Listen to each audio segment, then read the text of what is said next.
విలసిల్లేలా సుస్థిర మార్గాన్ని ఖరారు చేసినందుకు తెలుగు జాతికి ఈనాటి సమావేశాన్ని చిరకాలం గుర్తుండిపోతుంది.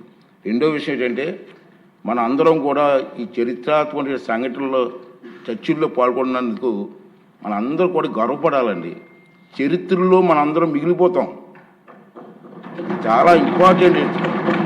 ఆ రాబోయే తరాల వారికి కూడా ఈ సభ ఇటువంటి మంచి తీర్మానం చేస్తుందని చెప్పుకునే పరిస్థితి మనకు కల్పించింది.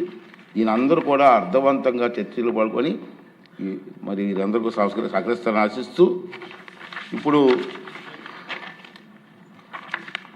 గౌరవ ముఖ్యమంత్రి గారు ప్రభుత్వ తీర్మానాన్ని ప్రవేశపెడతారు.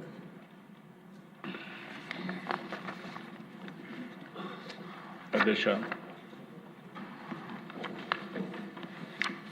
ఆంధ్రప్రదేశ్ రాష్ట్ర సమగ్ర అభివృద్ధి కోసం అమరావతిని రాష్ట్ర రాజధానిగా గుర్తిస్తూ స్పష్టమైన స్థిరమైన నిర్ణయంతో ముందుకు సాగడం అత్యవసరమని అభిప్రాయపడుతున్నాం. దీనికి అవసరమైన అన్ని రక్షణాత్మక చర్యలు తీసుకోవాలని భావిస్తూ సంబంధిత చట్టాల్లో తగిన సవరణలు చేయడం ద్వారా రాజధానిపై స్పష్టతను స్థిరత్వాన్ని కల్పించవచ్చని గుర్తిస్తూ ఆంధ్రప్రదేశ్ శాసనసభ క్రింది విధంగా తీర్మానిస్తోంది.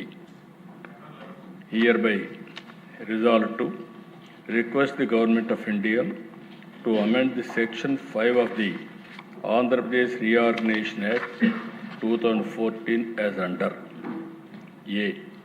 To include the word at Amaravati to subsection 2 of Section 5. B. To add the words and Amaravati includes the capital city areas notified under Andhra Pradesh Capital Region Development Authority Act 2014 to the explanation to Section 5. ఈ తీర్మానాన్ని చర్చించి దీన్ని బలపరచవలసిందిగా సంప్రదించవలసిందిగా అందరినీ కోరుకుంటూ సెలవు తీసుకుంటాం. ముందుగా ముఖ్యమంత్రిగా ప్రవేశపెట్టిన తీర్మానంపై మన మినిస్టర్ గారు నారాయణ గారు మాట్లాడతారు. అధ్యక్ష, రాష్ట్రం ఎలా విడిపోయిందో అందరికీ తెలిసిందే.